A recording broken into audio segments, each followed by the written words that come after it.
Boom, and we're live, ladies and gentlemen. Happy Pokemon Day, everyone. Hopefully you guys are all having yourself a good day. We will be obviously discussing our kind of thoughts on Pokemon Z through A. Obviously, there wasn't a ton that was revealed, but there was a ton that was teased. So I'll be excited for that. And then we'll be talking about today's main topic, also about some Pokemon prices going up. Before we jump into it, anything you kind of want to say to the people there, Alex? Nah, man, I think we just jump right into it today. Let's freaking just go, ladies and gentlemen. We went for a long time last time, so hopefully we won't go over by an hour in time.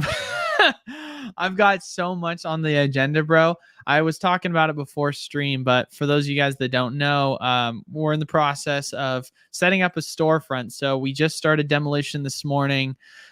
We've got a lot of other things we're getting set up. So it's a fun experience, but it's definitely been a busy one. So with all of that being said, though, the topic, I think, here's the real question. I think we'll just kind of touch on Z through A just because there isn't a ton of substance yet, but we'll at least just discuss it a little bit, and then we'll kind of go talk about our real main topic for the day. So for those of you guys that are new right now or don't know, Pokemon Legends Z through A is what it's called, or Z-A, kind of a weird name. I figured they would just call it Legend Z. It was just teased today because today is Pokemon Day, so it was announced. And it's going to be as far as we know, a new adventure in Lumio City, which is part of Gen 6. So, and if you watch the video, it was teased at the end with the symbol for the Mega Pokemon. So I can't really say I know what the expectation is for the game itself. Although I will say I'm actually extremely excited for the game.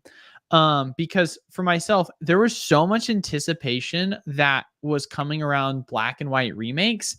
And I really did enjoy Black and White, although it doesn't have a lot of my favorite Pokemon, like with Gen 3 and 4. I feel as if it had by far the best story arc of any of the Pokemon games. And there was a lot of like speculation and fear surrounding the remakes being botched, kind of like what they did with Gen 4. And so this kind of feels like a really good twist of that, where you're getting Gen 6 instead, but it's reincorporating the fan favorite legend concept with Legends Arceus, obviously playing on trying to be more open world, and then giving the Z, which everyone always wanted, because we had X and Y version, we never got the Z version. Instead they made Omega Ruby Alpha Sapphire. So we'll kind of see what the game looks like, but obviously I don't know, have you seen the trailer yet, or what are your kind of just overall thoughts, Alex, on it? I haven't seen the trailer, but overall thoughts, just hearing that is, I'm a huge XY fan. It's when I came back in the hobby. Love the Mega Evolution. So, I think that's one of the reasons they might have done it, is because, you had evolutions, you had generations, you had Pokemon Go the game. XY was a hyped era. It did bring a lot of people back in the hobby. And so it probably made more sense than Black and White is what I'm thinking. Yeah, it's definitely interesting to see why they took the approach. You almost have to wonder too. I don't think it's going to play really much into competitive play because, terrestrialized is still current meta. So I don't think, I don't know, I could be wrong. Maybe Mega Pokemon will be brought back in a new way, but I haven't really been following Pokemon competitive like I used to, so I'm not exactly the best to really know when it comes to that information. But the one thing I will say that is exciting in my mind, and maybe this might sound kind of weird that I'm excited about it, but it's coming out in 2025. And the reason why I'm excited is because Pokemon has really gotten into like this mode of just churning games, and it feels like we haven't really gotten a solid finished product. Like the biggest like negatives I feel like a lot of people gave with Scarlet and Violet was it just didn't seem polished. It felt like it was just something that needed a ton of overhauls, and the amount of like mod creations that were made similar to the game with better graphics, it definitely felt like, wow, the community has just done such a better job at developing almost an identical game, and yet Game Freak hasn't been able to do that. And so for me, having it where they're going to hopefully, in my mind at least, get enough time to really polish the game. Because the biggest argument that I feel like you hear a lot recently is like, oh, Power World. Power World's so much better than Pokemon. I mean, I don't know if you've heard about Power World, but like, oh, Power World, you can do XYZ, right? And, you know, everyone's like, oh, yeah, well, that's on a computer. You can't do that on a Switch. So it's unfair comparison. But look at Breath of the Wild. It is like such a perfect example of like the capabilities that you can do on a Switch. And we'll be interested to see if this also kind of lines up with the Switch, whatever the next, you know, generational console for the Switch is going to come out. So there's a lot definitely to like kind of think about, but I'm definitely excited. I think that this is a tease that I am just like, okay, I like where this is going. I think there's a lot that could be done here, and I think the time of the game coming out in 2025 might be better for its progression. Yeah, and Dong Tan saying Power World TCG, baby. Please no. We do not need any more TCGs. That'd be crazy. Hey, someone's got to fill Metazoo's shoe, right? No.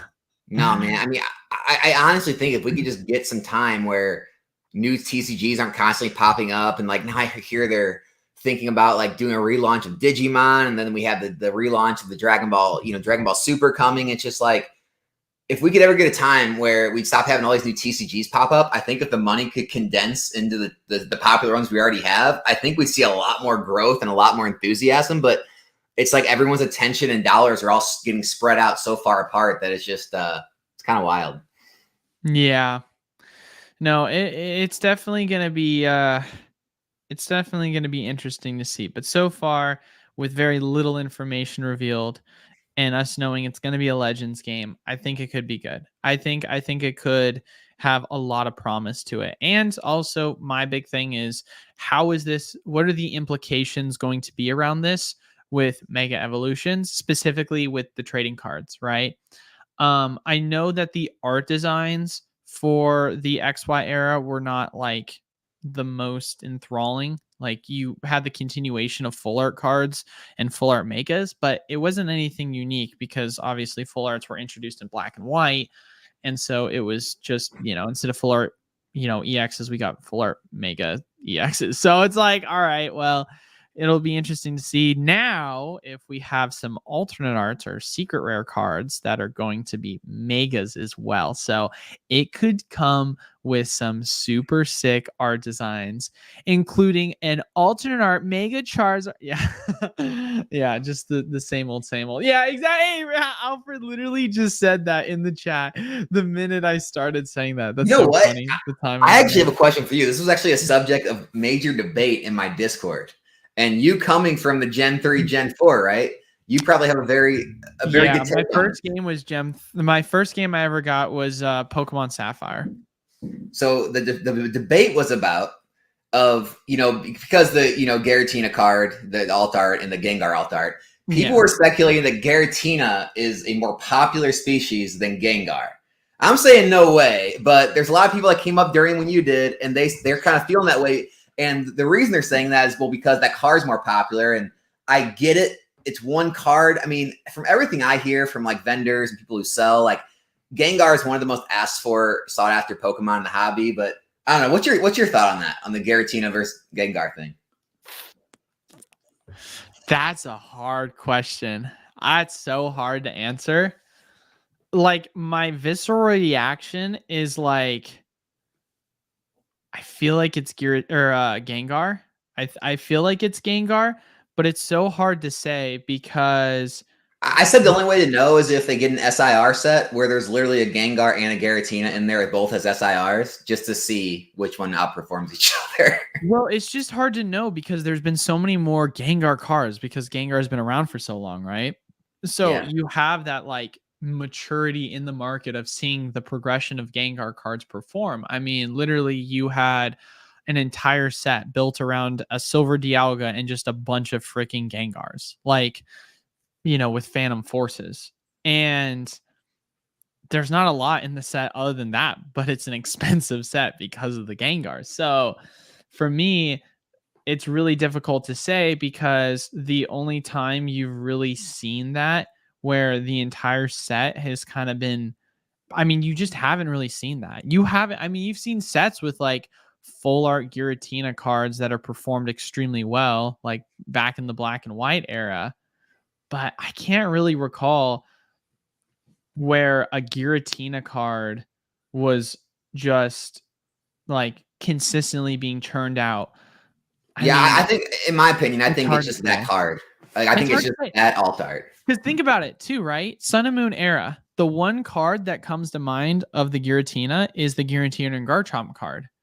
But it's one of the only tag team cards that didn't have a full art in the set. It had it as a promo.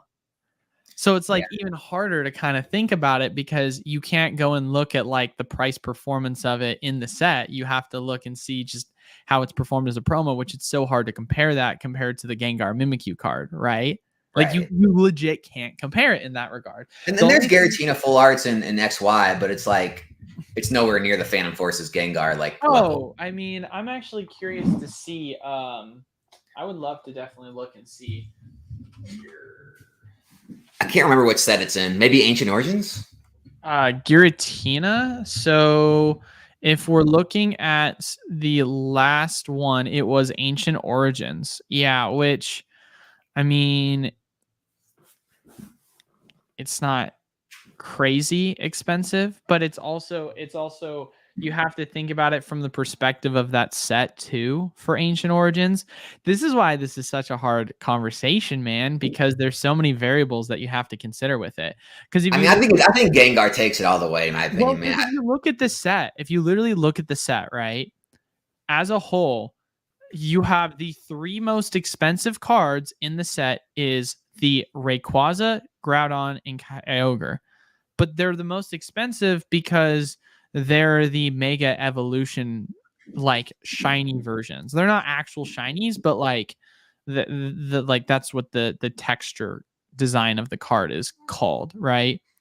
And then if you look up the next three most expensive cards, and literally one of them is a full art Tyranitar, and then it is a Lugia EX full art and a Giratina EX full art. So it shows that like, it is one of the more expensive cards within the set if you kind of just take out the top three higher rarity cards, because it's hard to compare a full art to like a mega, like super ultra rare, Giratina is definitely up there in the conversation, no doubt. But I don't know. I guess time will tell. I still think Gengar is a more popular species. I just think that alt art card is so loved and sought after. Yeah. I just feel like you have to say Gengar. I feel like you have to. Like, I'm obviously more of a fan of Giratina personally, but Gengar is a phenomenal Pokemon, and it's been around for so long, and it's hard not to say that Gengar is not more popular. I feel like what makes it difficult for me is the performance of Lost Origin compared to the performance of Fusion Strike. It's so difficult because it's hard to compare. Because when you look at like Fusion Strike, it obviously didn't have a subset in the same way that made it such an amazing set compared to Lost Origin. And the performance of Lost Origin has been incredible. And we'll obviously talk about this in today's video. And this is actually a good segue into today's topic, which is mainly discussing the prices of sealed product going up. If you guys haven't checked today, right now, the Lost Origin booster box prices are on the rise, man. Last time I think I looked, they were in the 155, 160, which is crazy to think about. I'll have to see if I can go in and pull it up, but Lost Origin is a set that has just been so strong. I mean, it has been performing like crazy. Yeah, the lowest listed right now is 155 plus 499 shipping. So it's 160 is the lowest price right now for Lost Origin. So it's like you have to think about it in this context in the debate, right?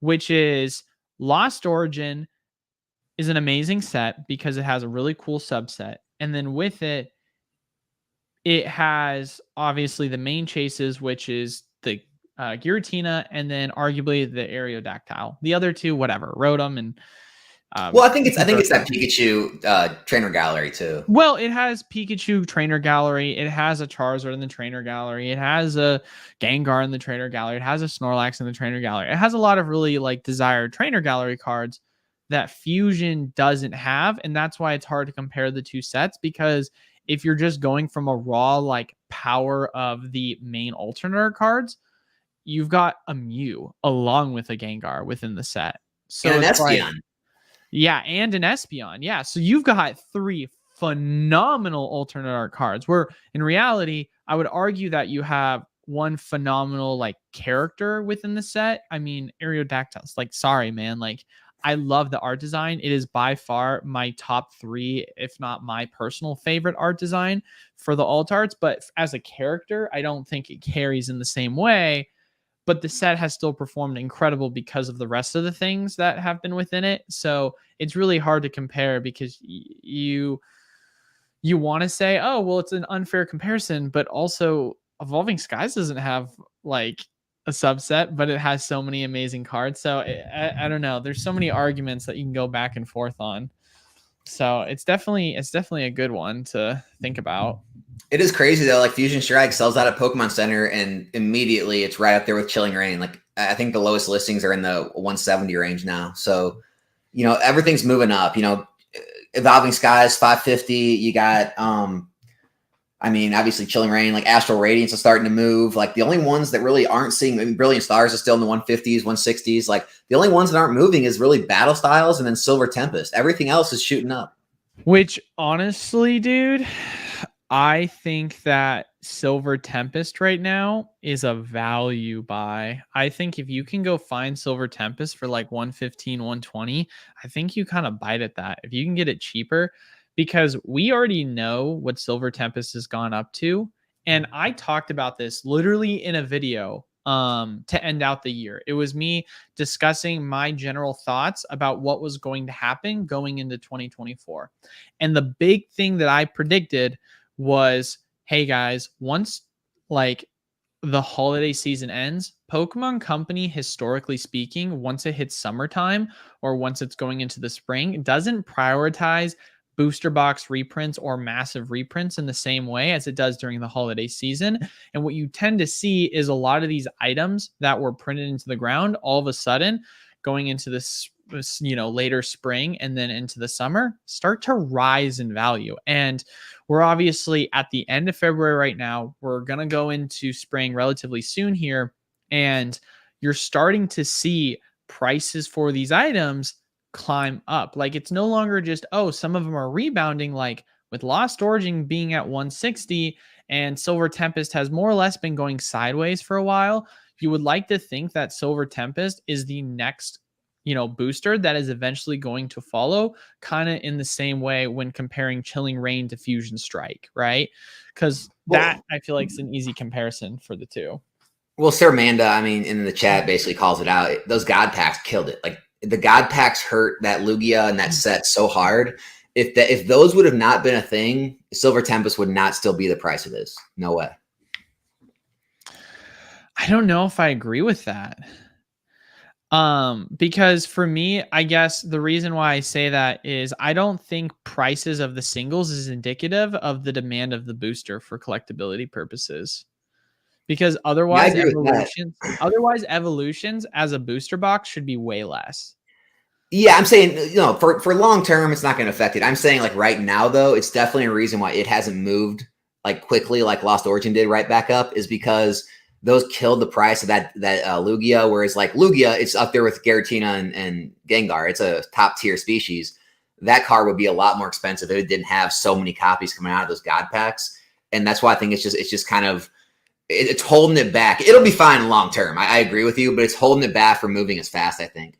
Okay, so I guess in your mind, you're saying that you think that with the Lugia price crashing, you do think it has played in to the short-term effects of how people are interpreting the value of Silver Tempest? I mean, I feel that way. I've heard it from a lot of people. Like a lot of people feel that way. I mean, just from people I've heard talking. And so just that rhetoric being talked about out there, I think has something to do with it.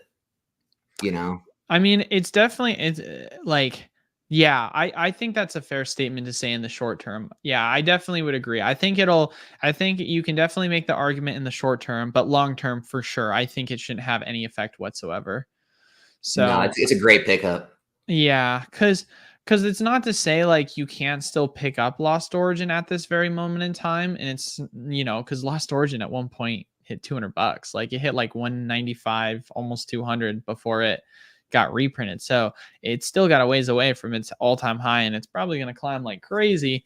It's just a matter of when you look at Silver Tempest, we've also seen Silver Tempest climb up into the 170s, and there is this like constant idea that you have all this time to like wait around because all of a sudden, you know, you're just going to see this price be at it forever. And then before you know it, you miss the boat. And I'm not trying to say that in the context of like, trying to be FOMO inducing.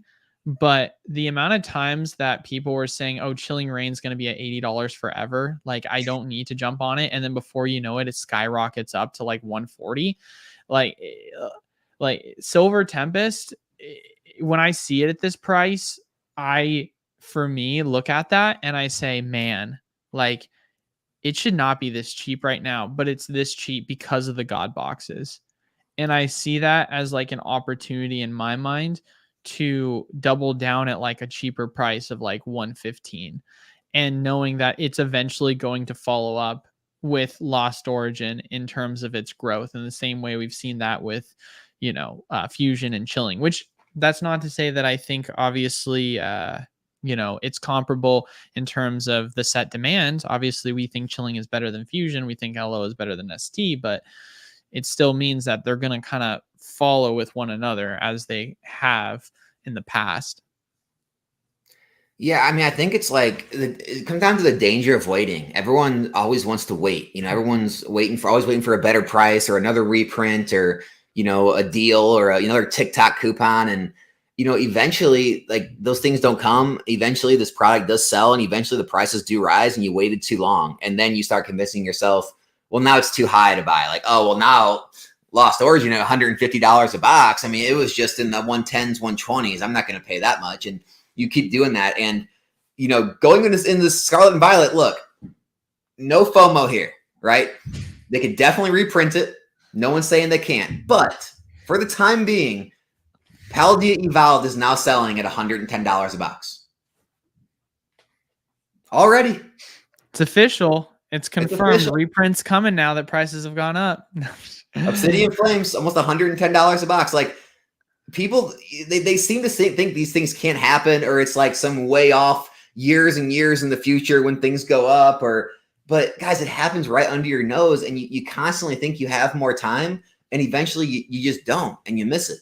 And I mean, I think that's happening with a lot of Sword and Shield sets right now. And just make sure if this is something you believe in and you're wanting to pick things up, just don't wait too long. Sometimes, like if you find the right price, a lot of times that, and you've been around long enough, kind of how this market works. A lot of times it's a pickup. Well, we've been talking about Paldean Fates forever. I mean, Paldean Fates has been definitely like, I mean, I remember I made this video. I said that Paldean Fates is going to be, and this is the exact term I've used, is people are going to look at Paldean Fates and they're going to think that it's the Scarlet and Violet version of Rebel Clash. And for me, I thought it was going to be one of the most underrated sets because the art designs within it are incredible.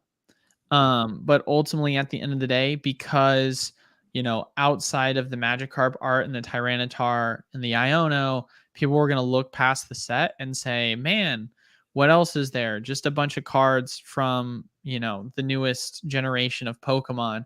I don't really care about the newest generation of Pokemon.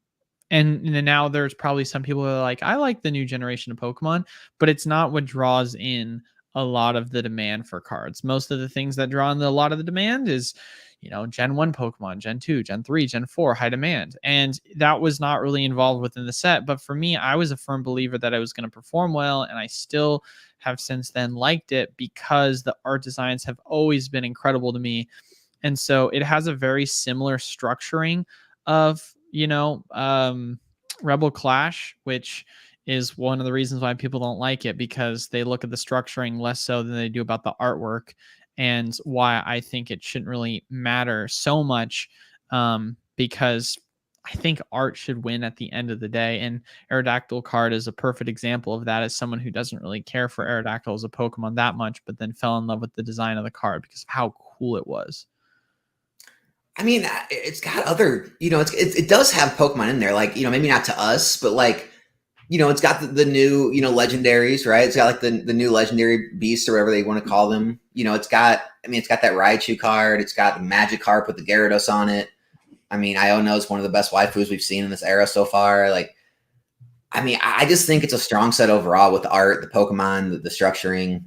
You know, I wouldn't be surprised to see that as one of the top contenders of this first half of Scarlet and Violet. But again, we haven't seen Temporal Forces yet.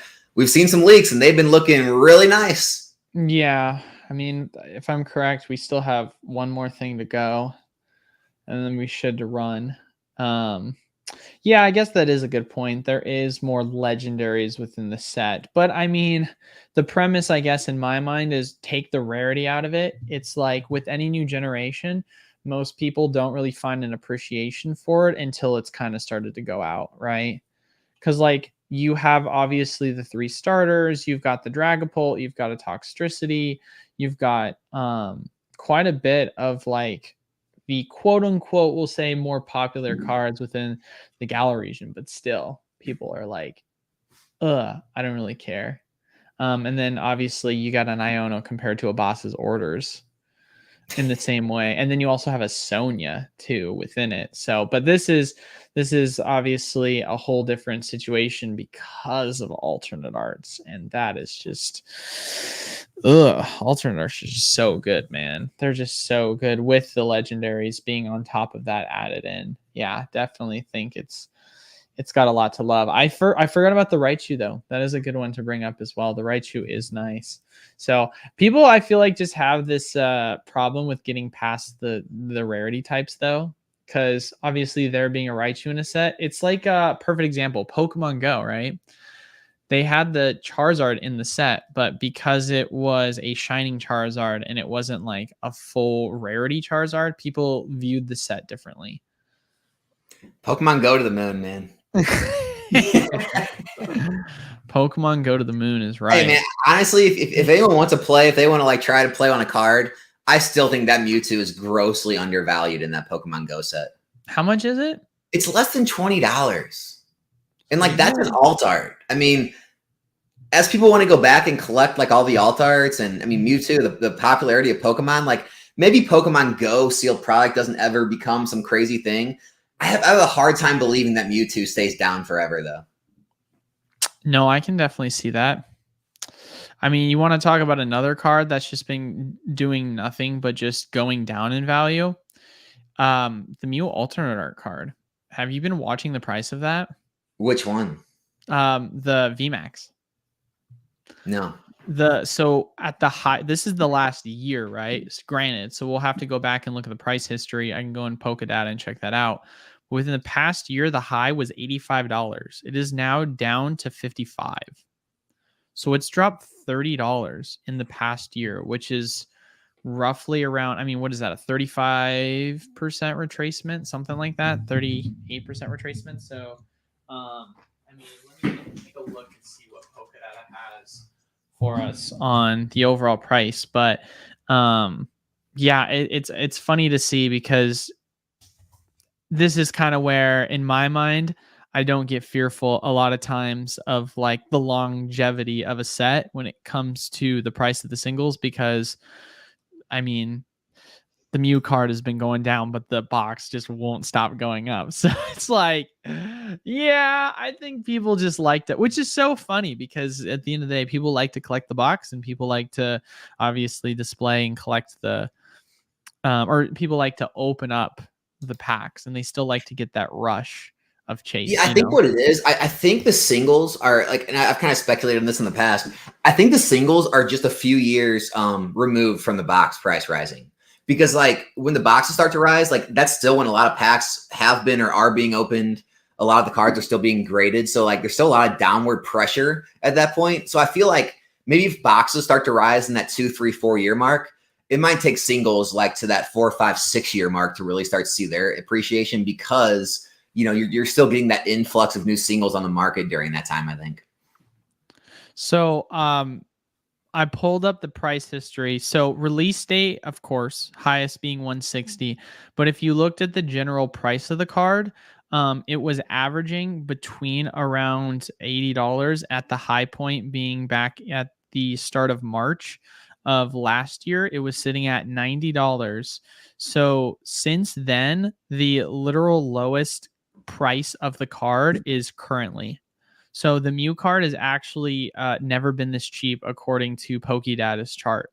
So it's interesting to see how it's literally breaking lows for its overall pricing. Or do we got? Hey, I think we should. I think obviously we'll keep talking about discussions, but if you see some questions in the chat, feel free to kind of ping them just so we don't have to go and like go back and look at some buried stuff, and we can use that as good topics. All right. Yeah, I mean, I think people are really just kind of talking about anything and everything right now. Oh, really? Yeah, I mean, here's what we talk about. I know you pay. I think you used to pay attention to it. Crypto markets, man. 57K today. Could that bring more money back into Pokemon again? People taking some of those profits and then they've been holding some of those cryptos for the past, year, a few months. I think so. I haven't looked at this in a very long time, but Google has a trends chart. Are you familiar with the Google Trends chart? Yeah. You're like comparing crypto to Pokemon? Yeah. So if you looked at the trends chart, I haven't done this in a while, so I'll have to look up and see. But basically, if you looked at the interest over time for the trends chart and you looked at it from the 2004 to present, there was like for a while there was a massive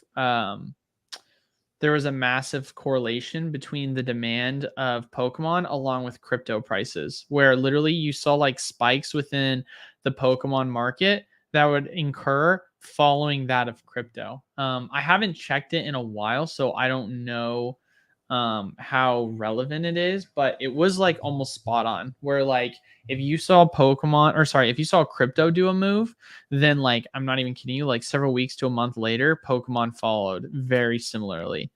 So I would not be surprised if there wasn't a correlation to that, because there is a lot of people within the space that are Pokemon and crypto fans alike. So I mean, who knows? I would definitely want to look a little bit more into it. But historically speaking, over at least COVID, there was some relevancy to it. Yeah, I think it's pretty much anything that people are trying to beat like an average 401k or mutual fund with, right? Like, I think that's why there's so much overlap in all these different hobbies is, it's Pokemon, it's crypto, it's anything where you can, whenever people see better gains than what they can make in like a traditional investment, it just kind of draws the same type of attention from the same type of people. Yeah. No, 1000%. So I'm definitely hopeful that there will be more money into the market, but at the end of the day, like I think what's more or less going to play into that too is going to be some of the hype centered around what these new sets are going to look like, right? Temporal Forces. By the way, let's address those rumors right now. The Temporal Forces, the short print. Oh, yeah, that's okay. So I will address this in the best way I can with the information that I am provided without going too deep into it. But so I was told by multiple different distributors, like 3 different distributors, just letting you know, Temporal is going to be short printed. I then get my numbers for my main distributor, and we got 100% allocations. Long story short, after multiple different reasonings behind why this happened, I was informed that it is still a short printed set, even though I got full allocations. And when I was given a reason as to why it was still short printed, even though I got full allocations, a lot of the story didn't seem to kind of make sense to me. So there's a lot like I could just go into, but it's just there's a lot of things that just don't make sense with any of this. So I can try and see about digging further, but it is just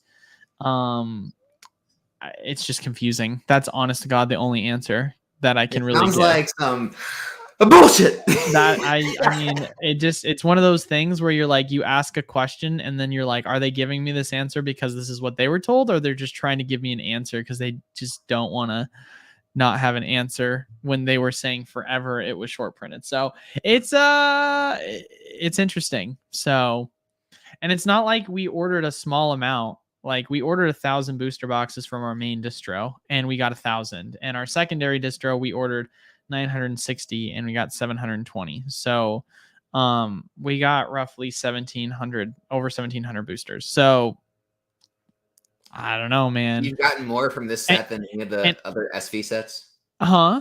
You've gotten more of this set than the other SV sets yet? Well, that's a hard thing to say because with Paradox, we ordered 1,000 with our main distro and we didn't have our secondary distro at the time. And so we ordered 1,000 and we got 1,000. So this is the second time in a row that we asked what we got for, which then makes me think, okay, is this because of a short print, or is it because we're spending so much that 1,000 is now nothing compared to what we're like doing in spend, if that makes sense? Because I talked to some other storefronts and they told me that they got their full allocations with this set, but for Paradox, they didn't get their full allocations. And so I'm like, I didn't have that issue. I got my full allocations for boosters for Paradox. So I'm wondering maybe that it's a different situation for us because we've just grown so big as a program that I'm sure you definitely get priority. I would like to think so. I mean, we've done to start the year, we're at $700,000 in spend so far. So and it's the end of February. So it's like we did 2.1 million last year. We've already done 700,000 and it's only been 2 months. Like I think we definitely have priority. Yeah. So especially with the storefront hopefully getting set up as well in the next month, man, it's gonna get crazy, dude. It's gonna get crazy, that's for sure. It's gonna be wild. Do you have any other items you also want to talk about in particular that have gone up in price? I mean, obviously we discussed a little bit about it last week with Evolving Skies. I mean, everyone's favorite UPC. Yeah. Oh, are you talking about the Charizard UPC? 100, sell them for 120. Yeah, I saw that as well today. Yeah, Charizard another item. I mean, if anyone hasn't been in the hobby very long, are you seeing a trend? Like everything comes out, it's overprinted, whatever people say. You know, no one wants it. There's too much of it. It's low, and then all of a sudden, out of nowhere, the whole perception changes, and now it's 120. People are buying it at 120. They want it. And it's like, well, what happened? It's the same product it was at 80 and as it is at 120. It's just now people want it again. And the fact of the matter is these things get open. They disappear. They're not endless as people think. And obviously the Charizard UPC, it has other things going for it. I mean, every time all these Sword and Shield boxes go up, the packs in there get increased in value. So they carry that product up. But either way, I mean, it's still moving. Yeah, no, 1,000%. It's definitely interesting to see, which one thing I would also mention that's interesting to see is how much we play into supply of a product being reprinted in the ground versus how much we play into the product itself. And what I mean by that is if you look at like the high demand products that are not booster boxes, I feel like they've been the ones that have been historically performing the worst compared to high demand hold on, let me back up and make sure I said that right. if you look at reprinted product booster boxes compared to not booster boxes, the non-booster box products that have been reprinted as heavy, similar to booster box products, have not been performing as well. If you look at like, Celebrations product, if you look at Hidden Fates product, if you look at the Charizard UPC product, like there's a lot of these miscellaneous products that either have not been performing as well or take a lot longer to mature. I mean, I literally remember I made a video back in, I think it was going into the summer of 2023, where I basically said, like, by August, I think this item is going to hit 150. And it didn't. And I was like, why is this item still not moving? This is really confusing. And when you look at the booster boxes, on the other hand, and you saw how Astral was sitting in 90 forever and it's been performing well, and Silver Tempest and all these other sets that out the gate weren't the strongest performers, but have since, performed strong and then been reprinted and continue to perform strong. It's like, you almost wonder, we look at things from a long-term perspective, just from what we've kind of seen with the charts because of what we can really look at. But the market is so, different. You always got to wonder if there's ever going to be that transitional shift in the next 5 to 10 years where all of a sudden we look back and we're like, okay, the item's finally matured. It just needed some time. Or, booster boxes are going to be the next item that is going to be looked back upon and said, wow, this is bar none going to be the best investment. Because when you look at Sun and Moon from a percentage perspective, the ETBs still have outperformed, but we're in a different market than we are with Sun and Moon. And so I don't know, seeing the booster boxes perform well while these other miscellaneous ETBs, UPCs, and so on, you almost got to kind of wonder. No, I agree. I think booster boxes are going to remain king. I want to respond to this because this gets asked everywhere, and everyone just, I don't know. They always have their own opinions on it, guys. Is there a specific question? Don't like the fact that you quote TCG player sale prices when you can find things cheaper elsewhere. So when you're a buyer, right? If you're being a good buyer, you are going to go shop around and find it the best price. So maybe you find some LGS. I think we talked about it. Blowout Cards right now has Paradox Rift boxes at $80. Does that mean Paradox Rift is $80? No. Paradox Rift is whatever you can get for when you sell it. So yeah, if you can find Charizard UPCs on eBay cheaper, or you can find Paldea Evolved on eBay cheaper, that's where you should buy. If you are looking to sell those products, you are going to sell where you can get the most money for them. And that's you. I mean, sometimes it's TCG Player, sometimes it's eBay, but just because you can get products cheaper somewhere else, it doesn't delegitimize the very real sales that are happening daily on TCG Player. Now, look, if someone's got something listed high and it's just not selling, then yeah, that's not the price. But when you can go on TCG Player and you can look at the sales history, and every single day these products are selling at 120 or they're selling at 110 or whatever price it is, that's the price. Like, that is the price the market is willing to pay on TCG Player. And so it's a legitimate price just because it's not the same on another site. I feel like that gets talked about a lot, and a lot of people like get upset that like they see it cheaper on eBay. It doesn't delegitimize the fact that it's selling for 120 on TCG Player is basically the point there. Well, I mean, every time I say it, right? Silver Tempest, I literally prefaced by saying, oh man, Silver Tempest is selling for 130. If you can go find it for 115, I think it's a good price. I didn't say go buy it at 130. I said if you can find it elsewhere for 115, because ultimately we look at TCG Player price because it's the relevant market rate, because it is, TCG Player, eBay, a lot of these like large sites are extremely high demand sites where a lot of transactions are made, compared to if you were to go sell local or on a Facebook marketplace group or a miscellaneous, place, or buy it from a miscellaneous website.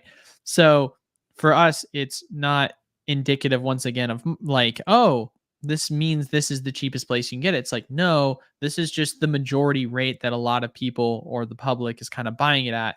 But there are other sites that a lot of people don't know about that you can go get it for much cheaper, right?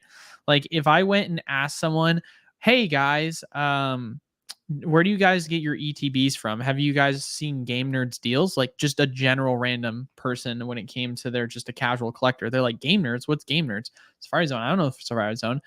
I get my stuff from Target, right? Like people are going to look and buy their ETBs for 45, 50 bucks at Target. But at the end of the day, no one's buying it for that much, right? Because even then, if you look at TCG player prices, ETBs are going to be way cheaper than what typically is sold at Target. So it's hard to say. And I feel like and let's not even begin MSRP. Yeah, exactly. There you go. So that's why I feel like, TCG Player and eBay are places that are much more indicative of the market because you can see the buying and selling side of it all. And it's not just like the fixed rate price. It's not the MSRP price that you see when you walk into a big box retailer or you go to an online store, which is just a sell side, right? It's not like the same. Yeah. And I mean, I know I'm not doing it. I know Eli isn't doing it. Maybe others try to like finagle numbers to like push. I'm not trying to push any rhetoric or anything, guys. Like I said, the only reason I use TCG player pricing sometimes, the EA pricing sometimes, if I'm doing a video promoting buying or finding deals, I'm going to show where the best deals are. If I'm doing a video promoting like what those products are going for and what the market price is and what you can actually get for them, I'm going to show you where to sell them, where you can get the most money. And if that's TCG player, it's the same. I know there's people talking about like having, established accounts. Guys, TCG player is very, very user-friendly. I mean, there's zero feedback, first time sales on there all the time on sealed products. So, you don't, eBay's maybe a little more difficult. Maybe some people on there want to see more established accounts, but you can still do just as well. And like I said, the fees are similar. They're both third party, platforms other than Pokemon. Like, I think they're pretty good comparisons, right? I don't think it's like, okay to just use one or just use the other. Like, if you can get more somewhere, I think it's very very common to sell on another platform if it makes sense.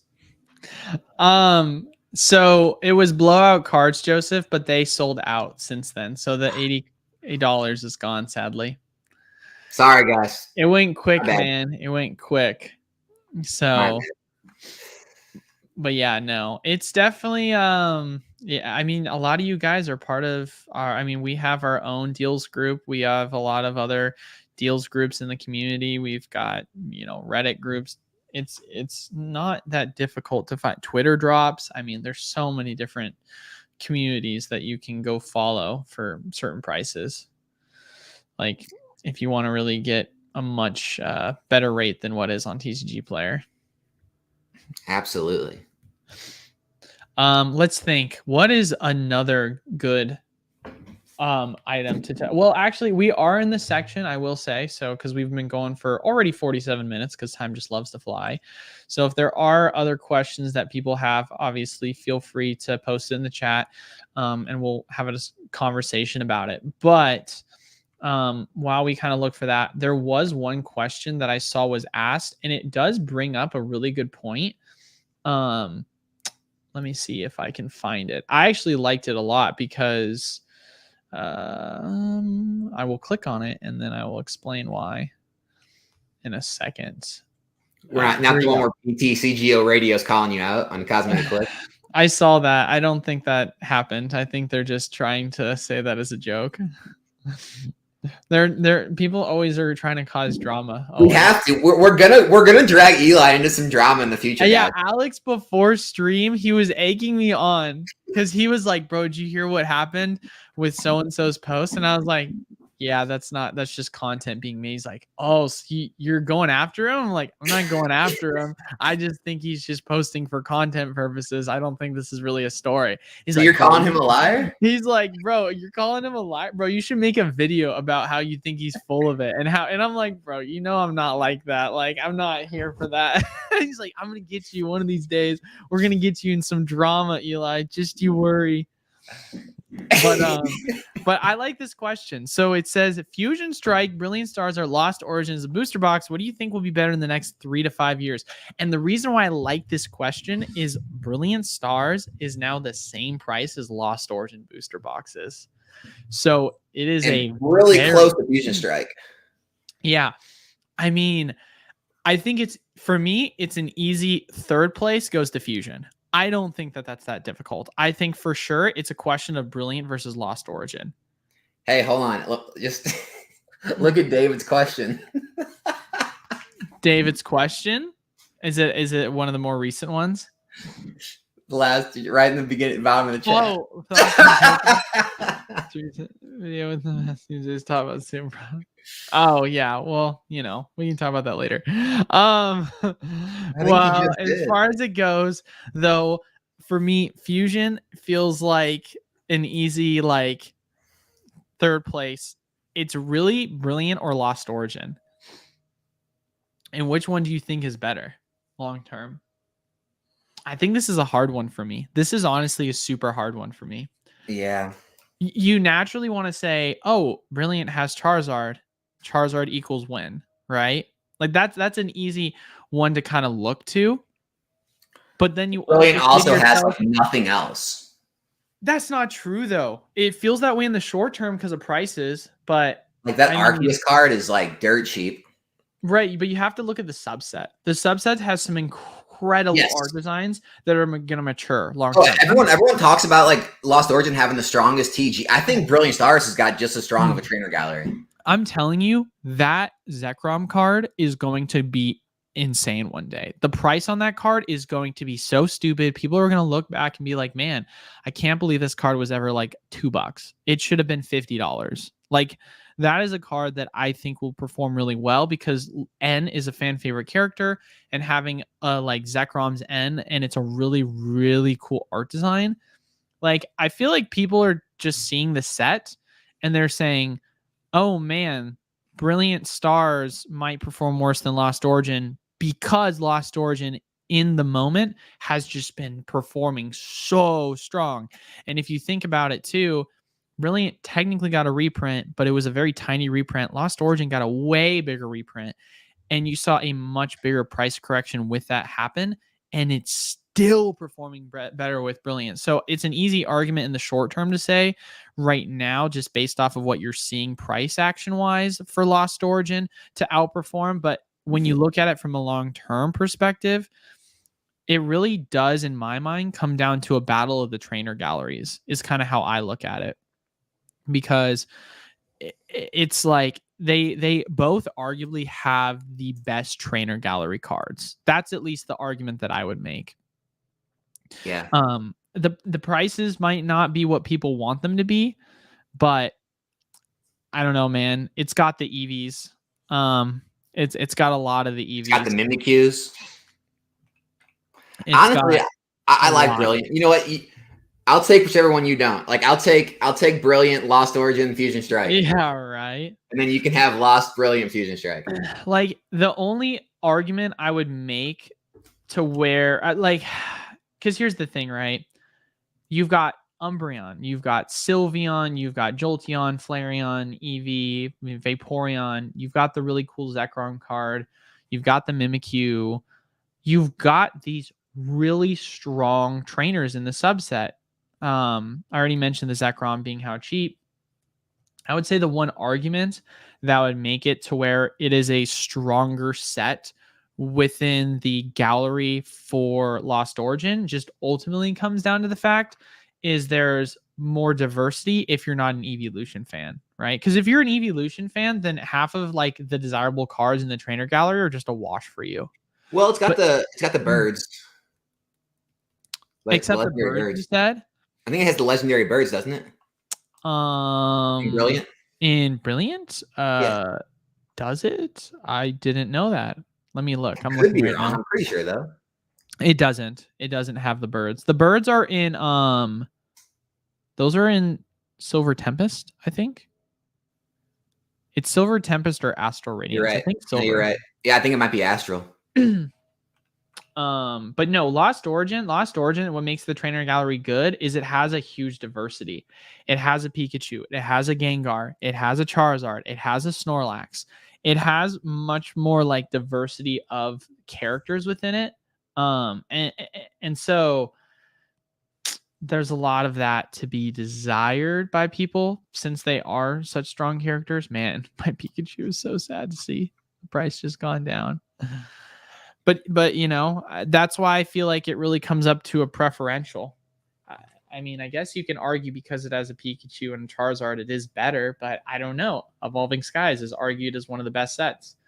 It does have a Rayquaza, but it has all the EVs. I don't know. It's hard. They're both so good subset wise. Hey, take the thought. Jimbo asked thoughts on Japanese market softening. Here, we need to answer this question before we move. Oh, I did. I'm taking Brilliant. You're taking Brilliant? And you can take Lost Origin. I'll take Lost Origin then. Man, that's hard. I mean, honestly, you can't go wrong. Like if you pick either one of those sets right now, I mean, obviously one person will be wrong or right, but it's like I think they'll both do just fine. Yeah. Wow, that's hard. That's hard, man. It's like the recency bias makes you want to go Lost Origin, but the long-term strength of the Charizard as the main card makes me want to go Brilliant. Yeah. I think fundamentally I have to choose Brilliant here, even though I like Lost Origin so much right now. That's just kind of how I look at it. But you can't go wrong with either or. I think if you really had to choose, you just choose which one you can get for cheaper right now. You can probably still find Lost Origin cheaper. But thoughts on Japanese market softening. So have you been following the Japanese market recently? Not much, but I mean, I know they're not, selling out as quick. Like the boxes aren't having crazy values out of the gate. We're not seeing things go to the moon like we were before. Like, I mean, I called this the same way like I did with the MetaZoo thing. Like look, the Japanese market before 2020, okay, it was not always more than English, right? You'd have like the specialty sets usually do better than English, right? Like the special release sets, they would usually do better, but by and large, like the PSA cards would usually hold more value in English. A lot of the sealed product would be like either neck and neck or even better in English. Like it wasn't until recently where Japanese really went through this hype and everyone started to jump on. I think a lot of it was because during the pandemic, things were too expensive and hard to find, and Japanese product became, cheaper and easier to find. And so that's what helped. It got a lot of hype from YouTube. A lot of people found out they liked the texture, liked the better quality of the cards, or they like having all the cards in the set and not having to go to get promos out of boxes and things. And I just think it's settling down. Like, I think a lot of fans will stay there, but I think a lot of people are coming back now that English is available and cheap. They're coming back to the language that they can read, that they originally started collecting. And I just think it's going to normalize. Like, I'm not saying Japanese is going anywhere. It's not going to crash. I just think it's going to come down to more normalized levels where it kind of competes neck and neck with English again, and depending on the set and the cards. And it's not going to be this thing where it's every set's way more valuable than English and all the cards are way more valuable. It's just not going to be like that anymore, in my opinion. So some people were messaging it in the chat. So Astral does have the birds for the trainer gallery, but they have the golden version of the birds in the Brilliant Stars. So they both actually have birds. They both have birds. So So yeah, no, I mean, that's a good point. When you add that into it, yeah, it definitely feels like that kind of puts you more in the seat to definitely go Brilliant. It makes it an easier, it definitely makes it an easier decision when you also add the birds. Cause man, I know it's not the same art design as the alternate art from Chilling, but still the Galarian Moltres is such a sick card. I love the Galarian Moltres so much. Yeah. But to kind of emphasize back on what you're saying with the Japanese market, I mean, Shining Treasures has been performing so bad. It has been just getting destroyed. It'll be interesting to see what the price. Moving on to the next stock, man. We got One Piece. We got whatever. Dragon Ball Super's new game coming out. We got Lorcana releasing new stats, man. The Japanese stock's over. It's to the next. Everyone's piling on to the next bandwagon. Come on. Dude, it just feels like crypto, man. It literally just feels like, man, frick Bitcoin, dude. We're moving on to Power World. You know what I mean? Like, that's how it is. Frick Pokemon, we're moving on to Power World. Frick Bitcoin, we're moving on to Ethereum. Like, it's the same thing, man. Like, people are always wanting to find the next greatest thing. And people want to get rich quick. That's how it always is. Yeah. No, people definitely just want to get rich quick. That's for sure. So I'm curious. I'm looking at, let me see if I can see our own sheet right now, what we have Shiny Star V for. So with Shiny Treasures prices, I mean, yeah, it's cheap, man. It's cheap. You're seeing boxes in the 60s. It is not a nice price to buy it at right now. and that's listed on the marketplace for Pokedata.io, right? Pokedata.io's chart is saying that $66.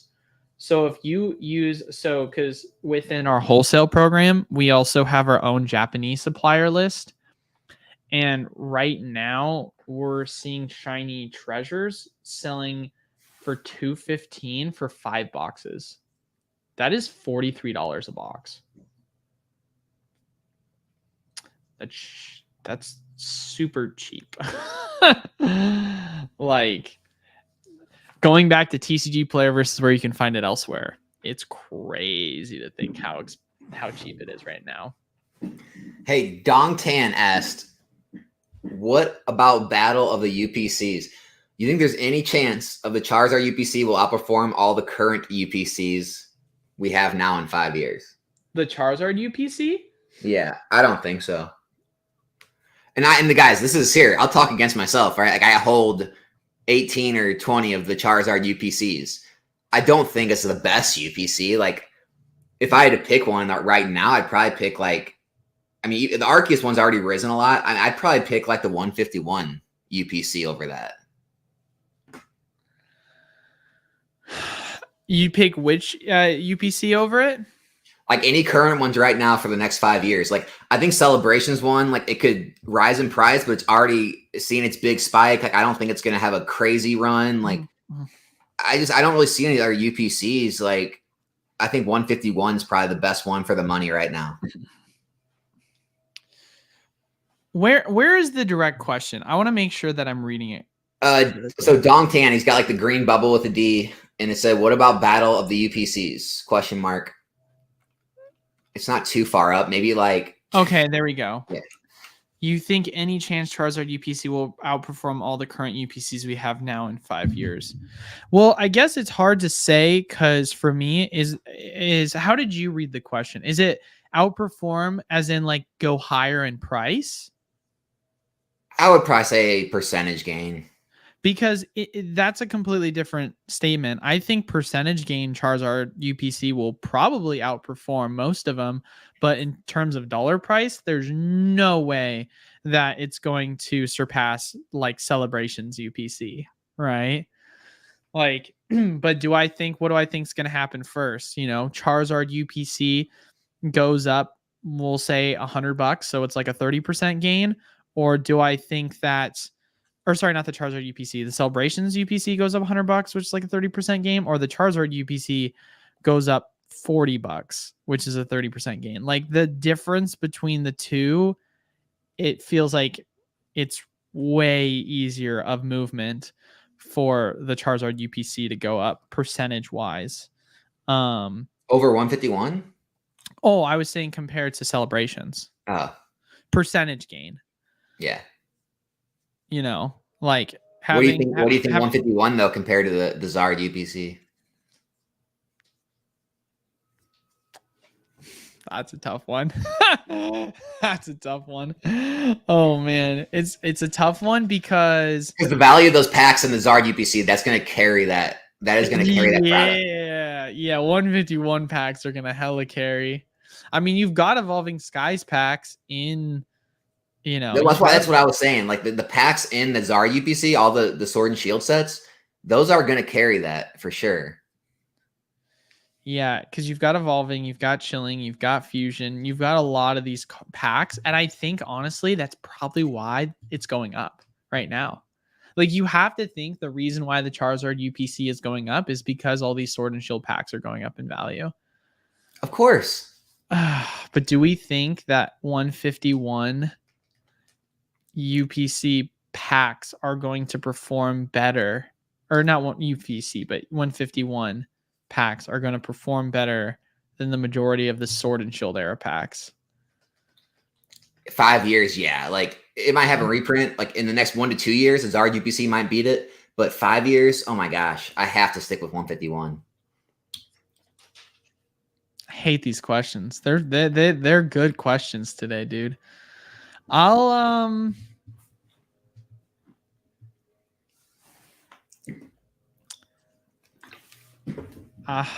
man, why is it not easy for me? It's easy for you. You're like easy 151. I think if I'm being honest, though, I'm actually less hung up about the packs and more hung up about the fact that it's a Charizard UPC. I mean, I'm a reprint believer though. Like I went heavy in generations and evolutions. Like I like celebrations. Like I'm that guy. Like I believe in those kind of sets. Yeah, that's fair. I think you're right. I think you go 151 just because 151 is such a strong set. And I feel like people are going to be tied to the nostalgia behind the set, you know? and although Charizard is strong, you have a Mew, you have a Mewtwo, you have the starters in the pack. But at the end of the day, like that's what makes it difficult is because you have Brilliant, which is a Charizard set. You have the evolutions with Evolving Skies. And so it's not like you're just getting a bunch of slop. Like you're getting a diversity of really good Sword and Shield era packs. But I guess at the end of the day, right? What would you rather have? Like a mix of some really strong sets and a decent set, or just all strong set packs? And I guess that's what kind of does it with the 151, because that plus the promos is going to perform well. Yeah, and that's the other thing is I know the Charizard UPC promos were hard to grade. I don't know how it ended up coming out in the pop reports, like if they're still like hard to get as 10s, but that could always play as a factor. Maybe people want to start cracking those in the future and they'll become more scarce because people are chasing those promos again. I don't know. Yeah. I don't know. Some people do. Maybe on percentage basis. Yeah, I love reading the question, how everyone just asked, are we talking percentage or money game? Just because I got a shill from time to time, ladies and gentlemen, can we get booster box case in the wholesale or only specialty boxes? Alex, do you want to take it away, brother? You can get anything and everything that Eli can get. Woo! So I can't get you Evolving Skies, but yes, no, that is the correct answer. With the wholesale program, how it basically works, you pay the monthly membership fee, you get access to our supply list of what we have for Pokemon, Magic, Yu-Gi-Oh, Flesh and Blood. Whatever we pay, you pay plus the price it costs to ship to you. Simple as that. The only sort of restrictions we'll say is you have to order in case quantity. And then for super duper high demand items, we do have to allocate it out, but I can't tell you the last time we had like a really high demand item that we had to allocate out for Pokemon in particular. Cause like with 151, obviously like it was allocated out, but everyone got product that was in it. We got full allocations for Paradox. We got full allocations for Temporal Forces. So it's like, you know, unless we're talking some crazy item comes out, like for example, the Classic Collection, when the Classic Collection first came out, we had to allocate that item. But, you know, other than that, if a reprint happens, I mean, there were so many opportunities for people to pick up Lost Origin within the program for dirt cheap, along with the weekly specials deals. I mean, I think the best one, bar none, we had was there's a 50% flash sale deal where we were buying literal Crown Zenith packs for 50% off of what distro would usually sell them for. So you can get much more than just boosters and specialty boxes. So there's a lot of opportunities there. If you want to check that out, you can always just message me on Discord directly. Links down in the description, or you can also just click the link down below to join. We still have a couple of spots left. I think we have 5 spots left before we filled up. I added 10 more like 2 weeks ago. So just because your boy is trying to build them numbers up, man. I'm trying to get to a point where we can do at least 2,000 booster boxes every set release. We're getting close. We're at 1720 this time around. So I'm ready for it, man. 2,000 plus boosters. I'm going for it. You got my trolls trolling you now in the chat, man. Oh, dude, always gotta love the trolls.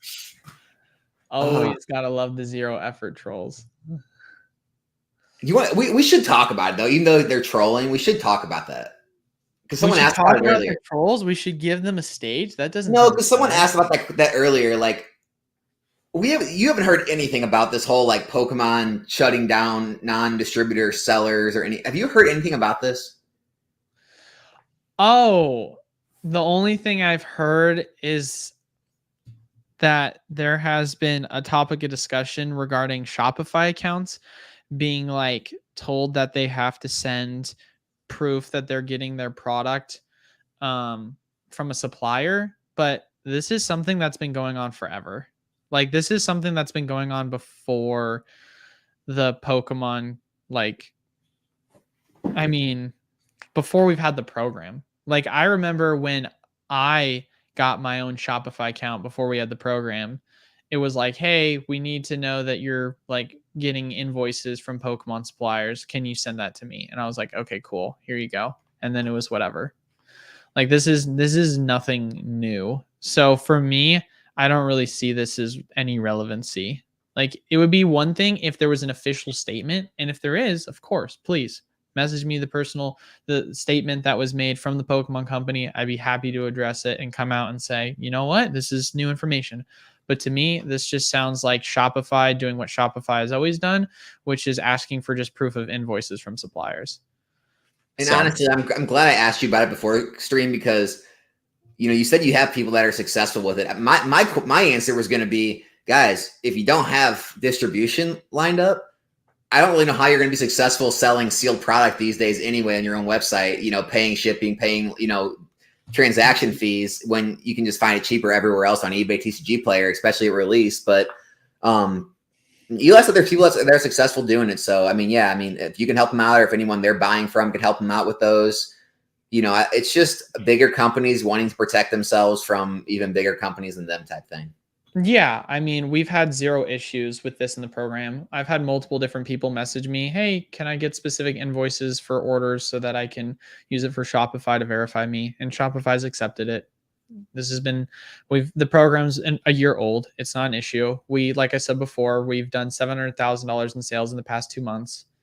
We are the third largest supplier in the Southwest with my main distributor. So it's not one of these things where it's like we're just some small fry that doesn't know what we're talking about. Like we do a lot of volume. I mean, if you saw my most recent video, you saw how many pallets we got in, and that was half the pallets we received. Like there was 7 more that was at the shop in Oregon, and I only showed you guys like 4 or 5 from the location in Arizona. So we got 12 pallets in 1 week. So, so yeah, I don't really think it's something that's that big of a deal, but I could be wrong, right? Like I said before, if the Pokemon company makes a statement about it, that'd be a whole different thing. Because the one thing we've been always really good about is making sure to follow all the rules that Pokemon asks, because I mean, that's literally what our business is surrounded by, which is Pokemon. So why would we ever want to lose that business by breaking their rules?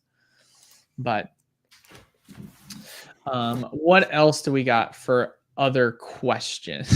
Yeah, I'm going to 0, baby. That's so funny. Sell your Eli stock. sell your Eli stocks, bro. He's going to 0. I'm bro. dumping. I'm throwing it back into crypto. I'm dumping my Eli stocks. That's so funny. Man, okay, so here's a question Jimbo asks, which I think is actually a good segue into a point that you and I have discussed. So the question was, are English 151 booster bundles any cheaper from distro? Have a link. So first and foremost, right now we don't have any 151 bundles available. They were doing a special last week for them where there was a limited amount that you could pick up, but 151 is completely sold out of distro as of last week. There's no UPCs, there's no ETBs, there's no nothing. So the kind of segue into this is one of the reasons why I feel like we're so high on 151 is because there's been a huge correlation to the moment you start to see the supply of product leave distributor pages, you start to see a following within prices going up. Right? It's kind of like what Alex was saying with Fusion Strike. The minute you saw it go off of the Pokemon Center website, prices all of a sudden started going up. You see the same kind of like sentiment on distro pages. So for me, I kind of believe that you're going to see, unless a 151 reprint happens in the future, prices for 151 product progressively go up over the next year for sure. I'm not saying it's going to be aggressive. Like we talked about earlier, we anticipated celebrations to be much higher than it is right now. So who knows how it will perform, but there's still a lot of demand for 151 and there's a lot of relevancy for the set. So I would be stunned if you didn't see at least some price movement going up, especially going into the summer. Yeah, and I don't have any links to other deals. I mean, I think everyone's kind of holding on to what they have, and anyone selling it's making sure they get full market. Yeah, 151 has been crazy, the demand for it. And I mean, they had a like a reprint, right? And I know everyone's like, "Oh, you say reprint, Eli.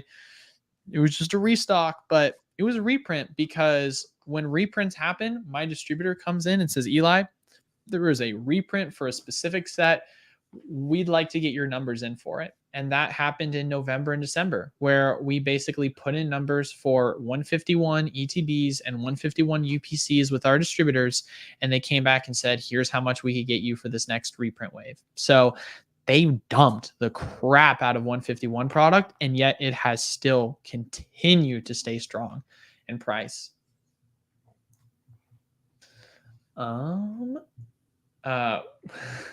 Take the question that just came in from your average player. Yep, that's what I was looking at. That's what I was looking He always likes to throw stuff at me. It's funny.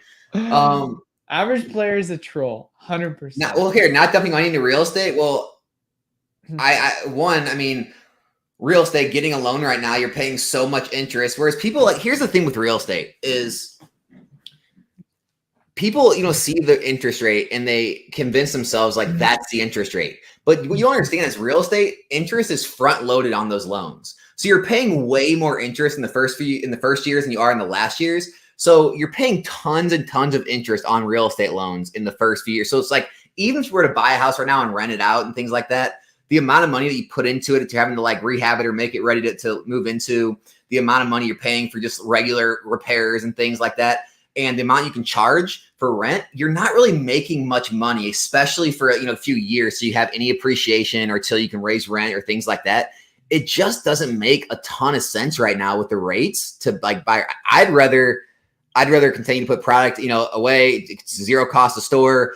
I mean, especially right now, like all this Sword and Shield product, a lot of it we're seeing 30, 40, 50% moves like in a year. You're not going to see those kind of returns in real estate right now, in my opinion. But that's me.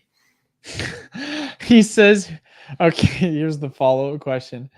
Who said you needed a loan? I've seen a house in Missouri that I can buy as a 19-year-old straight out. Yeah, I don't know about that, man. I mean, I'm sure there's some house somewhere on some, forsaken land that no one wants. But I mean, I'm not here trying to throw $300,000 into a house cash, just to get rid of an interest rate where it's like that. I mean, you'd be better off throwing $300,000 into like almost any investment right now other than real estate. I mean, the stock market would have crushed it for you in the last months. Crypto, like Pokémon, like everything's outperforming real estate right now. Well, I think you also have to think about it as well within real estate. There's so much more. I mean, granted, every facet is going to have a risk, and you would, in theory, like make an argument saying that everyone needs a home. Real estate is quote unquote less risky because of that. But you also have to think about how the interest rates coupled with the rate of inflation is affecting your overall potential risk that you're going to take by investing in real estate. Not to mention too, when you hear the term investing in real estate, a lot of times I feel like people refer to, and I'm not trying to put words in your mouth, but I feel like the term a lot of times is used for like Airbnbs or like rental properties. And there's so much more that goes into having like maintenance and upkeep that people don't think about. You've got property taxes you have to pay. You have general upkeep and renovations to keep the house good. If you have any sort of property damage from renters / just stuff generally happening with people coming in and having like a house party at your place. I mean, there's so many different factors versus it's like you go buy a booster box and you put in a sealed case, or you go buy a Charizard PSA 10. It's not like that PSA 10 card is going to degrade to a 9 in the next year and you need to go get it buffed. Like there's a lot more. I feel like you buy it and then the general maintenance is kind of done for the purchase versus there's much more upkeep within real estate. And I don't know if like why the questions are directed at me, because now people are saying like, Alex, in all seriousness, if the rates drop in a couple of years, you can spend an extra 5-10K in interest. You may pay more for the same house. Like, guys, I have a house. Like, we're not actually looking to move or anything like that. Like, I was just talking about it as like buying a second house for rental purposes. Like, here's another, Rudy even talked about it in one of his videos, like Alpha Investments, about how he actually sold a lot of his houses recently because it just doesn't make sense. Like when you take into depreciation and the amount you're actually making off the rent, like compared to where that money could be risk-free, hands off, like people, real estate's not passive unless you get to the point where you're big enough to have a property manager managing everything and you're making enough to absorb that cost. It's not passive. You'll have people calling you, got to make fixes here, got to call handyman or go do it yourself. You got, tenants moving out. You got to go and make sure they didn't, mess up anything, or maybe you got to replace the carpets because they're gross now, or you have to do those things, then market it again, get a new tenant in there. And it's a lot more work than a lot of other more passive style of investing. And that's another reason, like, I don't have a desire to get into real estate. It's a great business if you want to be in it. Here's the thing though, guys, if you don't know, a lot of real estate investors, they live very frugal and very poor for a lot of their lives, right?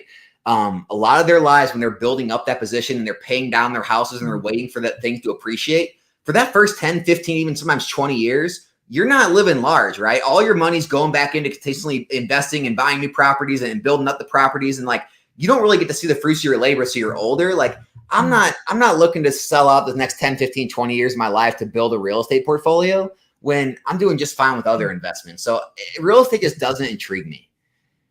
Yeah. And it goes back to a lot of the conversations that we've had, right? When it comes to liquid assets, along with, is flipping make sense for people? Because the conversation of one, I always talk about it where for myself, yeah, like flipping makes sense because of the outlets that I have within my own business. And obviously taking some of the factors into consideration that a lot of people don't take, when it comes to fees and shipping costs. But then also as well, like with stocks, you are unable to, hey, you just click a button, boom, stock sold, same kind of situation. Whereas that's not how it is with real estate. Real estate, you have to find typically a realtor if you're trying to sell the home, and they're going to ask for a seller's fee, right? You could go do it yourself. That is something that people can do, but it's not very traditional, right? And then going back to a lot of the maintenance and upkeep that like you mentioned and I mentioned, there's just things that are not really taken into consideration. And they talk about it statistically, where they say the average rate of return year over year on real estate investments is 3%. Whereas the stock market is 7%. So you have to put in so much more work, and you get much less out of it. And that's the thing with, the flipping versus long-term holding, right? I talk about it where I have the outlets to make it work for me because of my situation. And a lot of people don't really care about it because for them, they'd much rather sit on it because they're not spending a ton of time having to worry about flipping it month over month or keep up with the changes, right? You're not factoring in all the time that you're going to have to put into these rentals. You could, in theory, go pay someone like a rental company to like take care of this for you, but you still have to stay involved a lot of times, especially if you're starting to do it on a smaller level and you're just wanting to do Airbnbs and renting it out, or, if you want to talk about risk, like that is, you think Pokemon, the amount of horror stories, dude, the amount of horror stories I've heard talking to like landlords, like, I mean, just to put in perspective, I obviously just got the storefront locked up. I was talking to my commercial realtor, and she was just discussing with me about the situation where her tenant hasn't paid rent for like 3 months. And it's basically been just a struggle. And she's had previous tenants that have struggled to pay rent. And it's just a situation where it's really, really difficult to find good tenants that are willing to pay money, or people that go to Airbnbs that trash the place. Like, there is so many things that people don't realize how stressful it is. I mean, COVID, another perfect example. If you look at what happened during COVID, and you had a lot of states that were basically allowing people to not have to pay rent, I mean, that kills you as a land. I mean, you never know with a lot of these things. Yeah, it just like here's the thing, guys. Like even like with me and Eli, like we do different things. Like, you know, there's always 1,000 different ways to make money in life in every single business. But like just because you can doesn't mean it's right for you. Like, you know, with Eli, you know, and his bulk, you know, operation and that side of his business, like we talked about it a lot. Like I just decided like I don't think that's like the route for me. You know, it's like it's time consuming. If you scale, either you have to get, you know, people working for you, if you get machines, like there's just, you know, just like real estate, it's like you don't have to invest in the things everyone else does because other people are successful at it. Like there's people out there that are massively successful and never bought a piece of real estate or a single stock in their life. They just built a gigantic company, or the people who just did the stock market or only do real estate, or, you know, it's like you don't have to always, you know, try to do everything everyone else is doing. You need to find what is comfortable for you, works for you, the risk tolerance that you want. And I would just go with that route. Yeah, no, 1,000%. All right. We are already at the hour and 25-minute mark. So I don't want to run it as late as we did last time. So we'll answer about another 1 or 2 more questions. And then I think we should be good to kind of wrap it up and call it here. Is there anything else that you kind of see in the comment section that is a good one? I don't even know, man. The comment section's wild today. Yeah. It's definitely been a very it's been a very chatty session for sure. I'm glad we set up the paywall on the chat though for Trejo. Oh God, is that? He said, "I'll be back soon." Alex said, "I have to pay him to get back in as expected." Sellout on all fronts. Yikers! Oh man, you gotta love it. You gotta love it, bro. Yeah, no, I'm scrolling. I don't see too much. I mean, I'm willing to take whatever you find, man. Yeah, so then I think we'll just finish it up if we got one more good one. And see, hey, this is how it always happens, is we're like, all right, we're about to wrap it up. And then we get 5 more questions last second just spammed in. I'm just like, gosh, dang it, man. If only those were here earlier. Appreciate all you guys being here today, though. I mean, yeah, we've had a lot of people. I think we got up to like 140, 145 at one point. Wow. Yeah, man. Middle of the day on a Tuesday. You gotta love it. Gotta love it, baby. Whoopsie, wrong button. There's a button that says jump to the newest comment, and it did not work. That real estate conversation went on for a while in the chat, so I'm trying to get out of that one. Oh, yeah, I know. Oh, that's interesting. Did you see about that? Well, see, it's hard for me to like, okay. It's hard for me to respond to that because there wasn't a lot shown. You didn't see it. It was in the trailer. So the trailer was literally a dude drinking milk, and then he gets a note. No, I'm not even kidding. He was like, gulp. And then he gets a notification, and it's like, you're opening a pack. And then he opens a pack. The only thing that felt like, okay, so it looks like they're introducing a new form of Pokemon, the trading card game, or expanding upon the rules so that there's a quick play version of the game. I don't think they've expressed the details of what the quick play version of the game is going to look like. I mean, I think Yu-Gi-Oh tried that, and I don't think it's doing too great. I have no clue as far as what it's going to look like yet. I just saw the trailer and them talk about what their kind of thoughts were going to be on it. And then the one thing I did think was cool that they had enhanced alternate art design cards. So like they showed an art version of a card, and then you would click on the card and then it would expand the art design. So you know how like they have the forest theme of like, you know how in Japan they had the God box for V-Star Universe where if you like pulled the pack, then it gave you like 20 different cards that if you put next to one another, it created a theme in the forest. You know, it had like the Pikachu and it had the Mew and it had the Rookidee and it had like all these different cards that you put. It would be in Crown Zenith. You know the one I'm talking about? I don't know much about Japanese sets, man. Well, it's part of the English set as well. Which card? It's not cards. It's multiple cards. So they had a forest scene where basically. Oh yeah, they've done that a few times. Yeah. Well, I didn't know they've done it a few times, but I know that you had like a Mareep, you had a Bidoof, you had a Mew, you had a Pikachu, you had a lot of these cards that you would like take and you'd like put them all like next to one another and it made a scene in the forest. I think they're doing something like that in Temporal Forces. Yeah, so they expanded it out where if you clicked on certain like design cards, you could like go in and see like a full display like that. It was pretty cool. You basically just expanded upon alternate arts. But yeah, and then Bunny was talked about in my Discord, and people were referring to it as like, you know, as like people who are collecting the regular cards still as IRL collectors. Now we're gonna be in real life collectors of like actual cards compared to digital. Yeah, everyone's like, you get 2 free packs a day. I'm like, I don't care about collecting digital cards. What? You're just a boomer, man. You're a boomer IRL collector.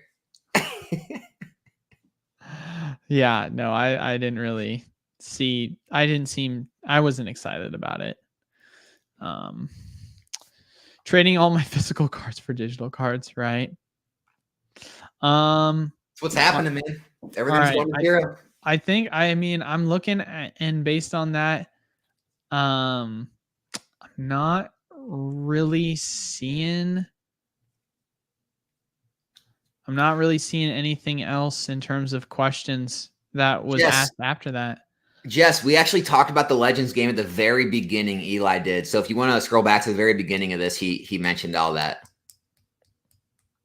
Yeah. No, I'm excited for it. We'll see what is going to be revealed later. But okay, I think we're good to wrap it up here. As always, thank you guys so much for stopping by. We do this every Tuesday at 12 p.m. Pacific Standard Time. So make sure to check us out then. You know where to check us out on our socials for Pokemon USA. Links down in the description below if you want to check out, you know, our Discord, be a part of the community wholesale program. Leave a like, comment down below, subscribe, helps the channel. And then Alex with Nostalgianomics as well. Link to his channel is down below. Any last thoughts you want to say before we head on out of here, brother? That's all I got, man. Invest in real estate and digital cards. Yeah, invest. Yeah, right. All right, guys. Hopefully you have a good rest of your day.